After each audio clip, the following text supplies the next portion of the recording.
Hey guys, welcome back to the channel. This is JR with Extreme Outfitters. Today we're going to be doing a build on the RX8 Ultra. So we're going to start off with that. Let's go ahead and get it set up. What I'm going to do now is kind of go over all the components I'm going to throw on there. So we're going to start off, I'm going to throw on the QAD IMX rest. This is a cable driven rest, very popular option, great option to keep it also streamlined to the bow, nice and tight. So really great option right there. Moving along, we're going to throw on a 6-inch Hoyt stabilizer. I wish we had more in stock, to be honest. This is all we have left, but it's a great option. These are very phenomenal stabilizers, very lightweight. It'll work good for just about anything that you need to get done. Moving on from there, also we're going to throw on that Hoyt 4-arrow super light quiver. Very neat quiver that I mount right up here. We'll get that going here in a minute on that. Moving along from there, the sight. The bread and butter of this build, I think, is the Excel landside, and we're going to throw on that Picatinny mount. Another great option for keeping everything super tight and streamlined to that bow. Going from there for the scope, we're going to throw on that Ultra View. This is the new SE or Slider Edition scope. Awesome little setup right here, so we'll go over all that when we get it going. Biggest bread and butter for this guy, I think, is going to be the new X10 Parallel Pros from Easton. So if you guys don't know anything about these are based off of their old ACC arrow, which is aluminum carbon competition arrow, and they have redesigned that over the years. Last year they had the Pro Comp. It was a great shooting arrow. That's what I shot. Now they have redesigned that basically and made it now. So this is a 4mm arrow. It's based on a 70-75 aluminum core with carbon wrapped around it, and it's universally wrapped carbon basically. So very tight tolerances. If you're looking for something that will be the best performing arrow you can get with the best tolerances, this will be the arrow for you guys. So we're gonna get this built as well. So actually, let's start with that guy. Going from there, we're gonna be throwing on that Easton G-Knock. I'm gonna get one of these out of here. And my personal favorites are the Smoke Knocks. Great looking knock, great looking arrow. This arrow you can use for just about anything. Hunting, target, whatever you need to do, this will perform for you guys.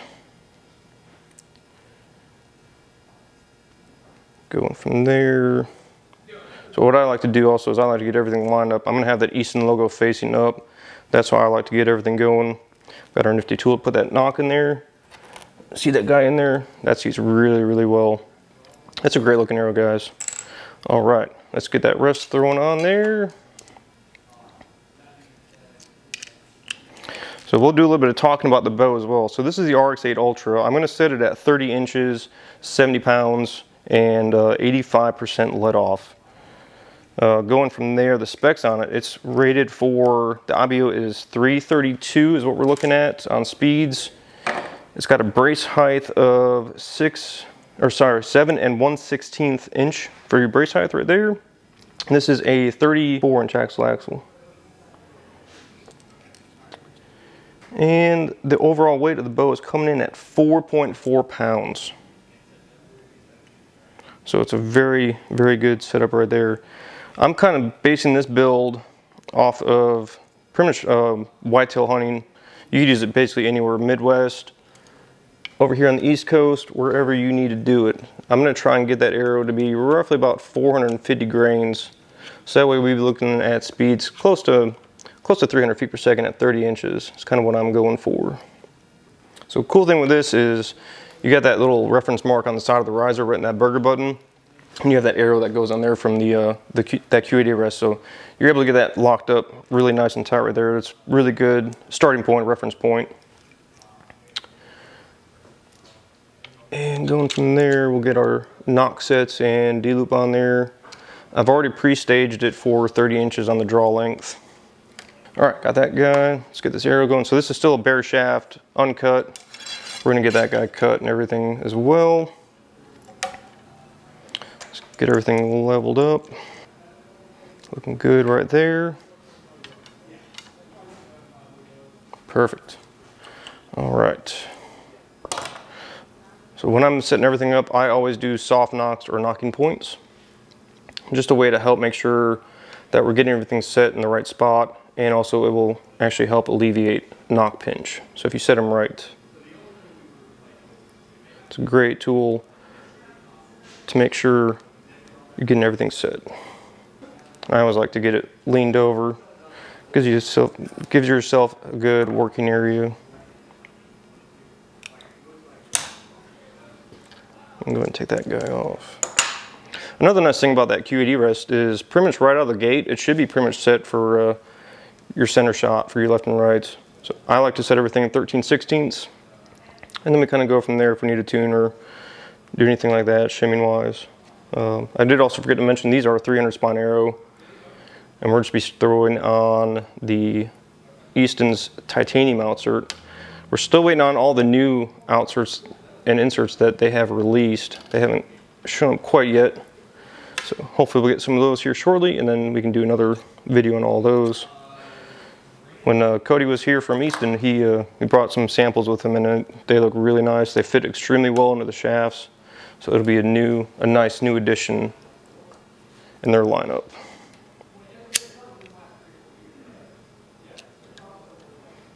Get all that burnt up.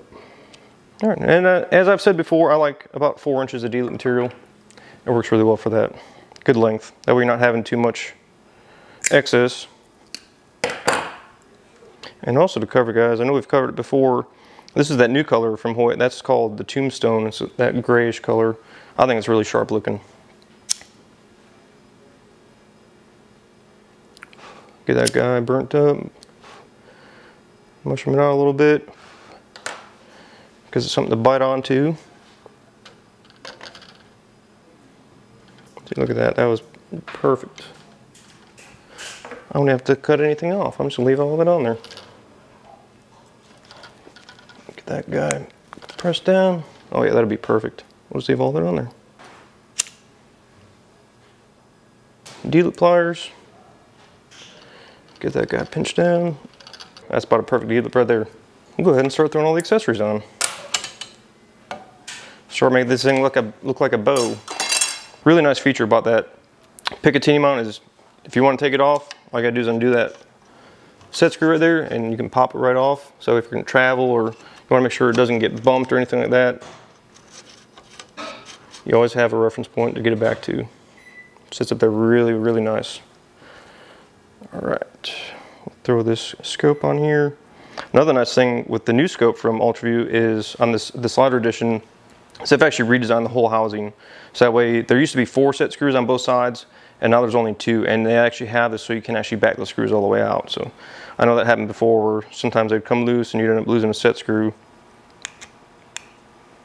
Makes it very nice to be able to just pop that housing right out.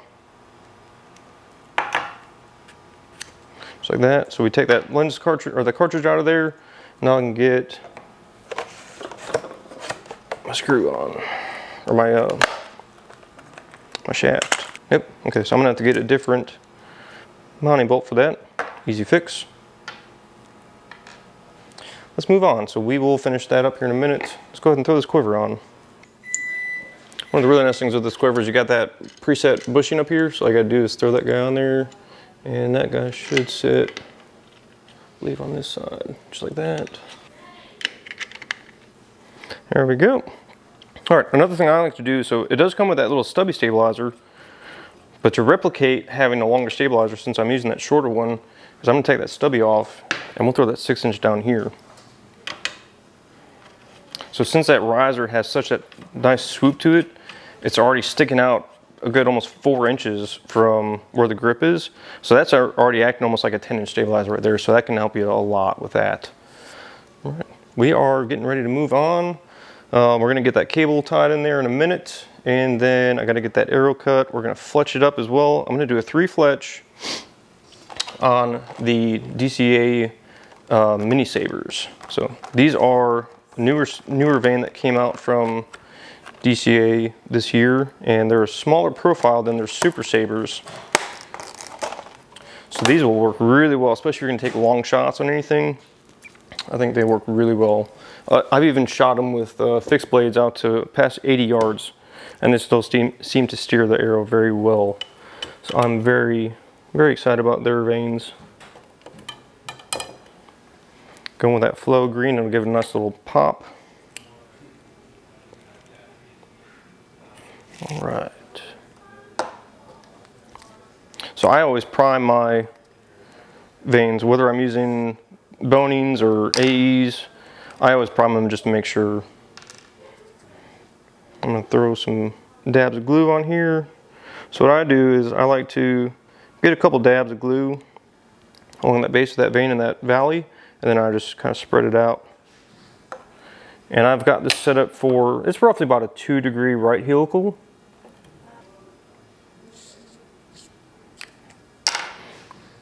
All right, like I was saying before, I'm trying to get an arrow that's going to weigh roughly about 450 grains.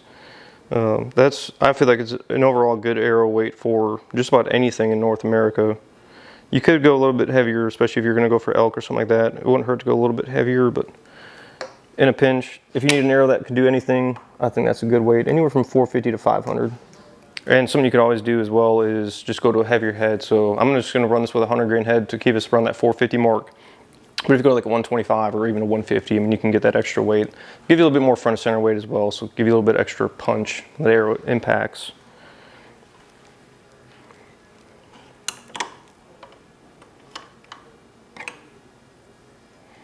Get this last vein thrown on there, and I'm going to cut this arrow to 29 inches.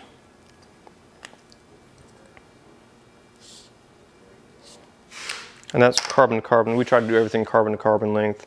That way we can make sure it's more accurate, especially if you order arrows from us like that. That's what we prefer, is carbon to carbon length. There you go.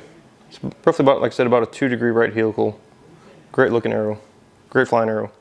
All right, let's get her cut.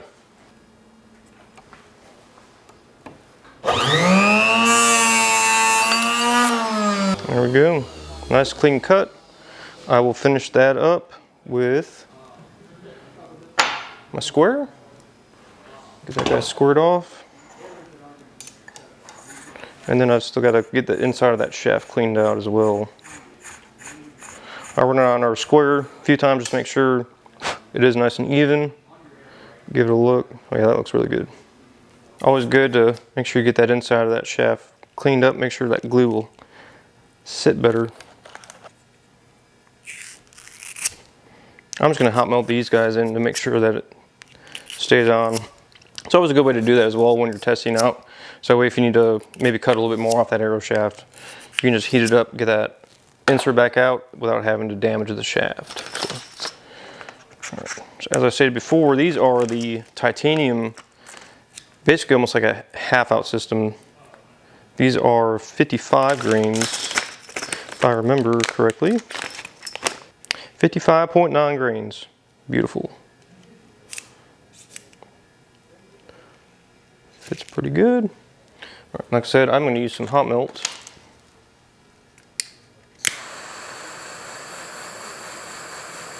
There's a lot of controversy on that as well with hot melt. Some people say you got to get it super hot. Some people say you got to get it just a little bit hot. I like to hold it, just to heat on there for just a few seconds just to get it melted.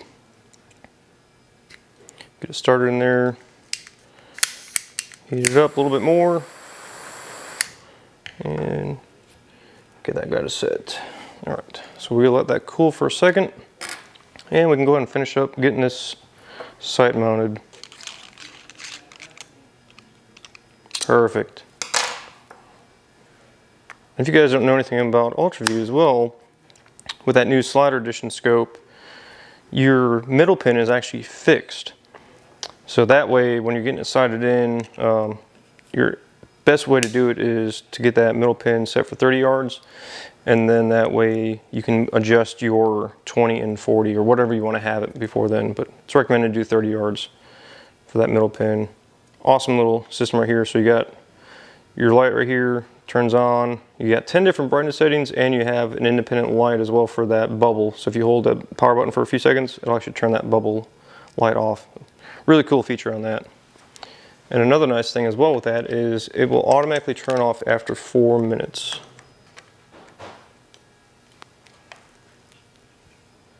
That's pretty close. Perfect. All right, here we go, guys. Here is basically the finished product. Got that 4-arrow quiver, keeps everything nice and tight to that riser, nice and streamlined. Looks good, guys. Last thing I gotta do is I gotta get that cable tied in there, and we'll see what this arrow came out to weighing. Like I said, I'm looking for about 450. Should be pretty close. 453.4. Can't get much better than that, guys. That is gonna be a solid arrow for, like I said, just about anything. Spinning good. Cool. All right, let's get that cable tied in.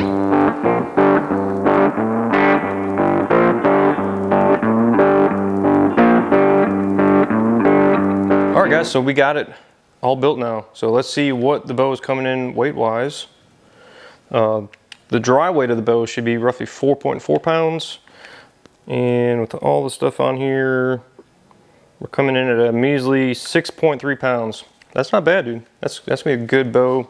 You can hike it in, backcountry.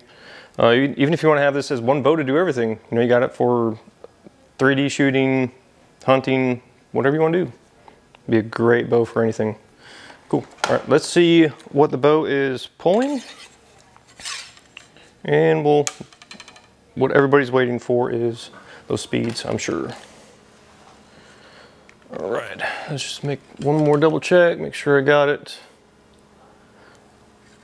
on correctly. Looking good. All right, we'll see how this draws too.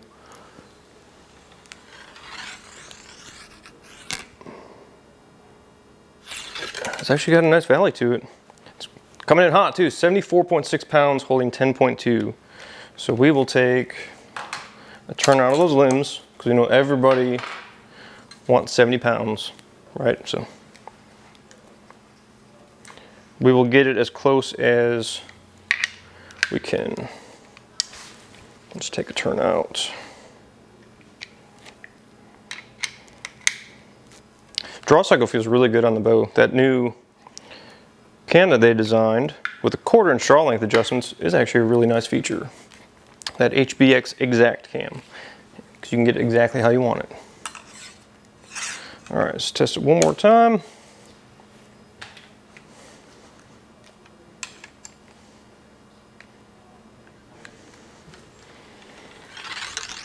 Oh yeah, that should be pretty close.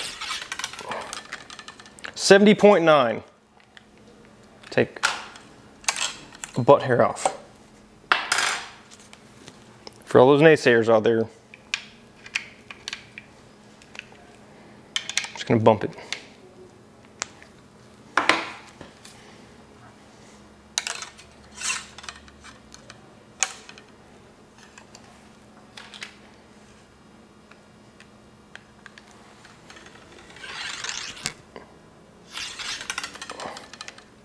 $70.5.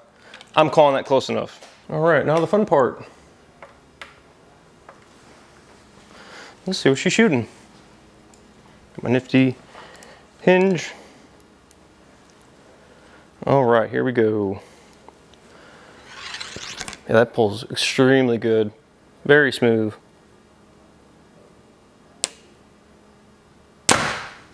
.287, that's pretty close. I was looking for 290s, that's pretty good. Let's shoot it one more time just to make sure, but man, that feels good. I don't feel any hand shock, I don't feel any loud noises. It's a very dead shooting bow. I'll try and see how it feels on holding. It's kind of hard to do, especially not having a target very far, but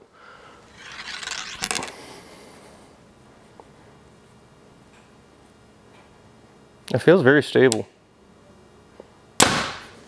286. There we go, guys. So all the stuff we have in stock in the store, don't forget to check us out at extremeoutfitters.com. Stay tuned for future videos. Don't forget to hit that like, subscribe button. See you guys in the next video.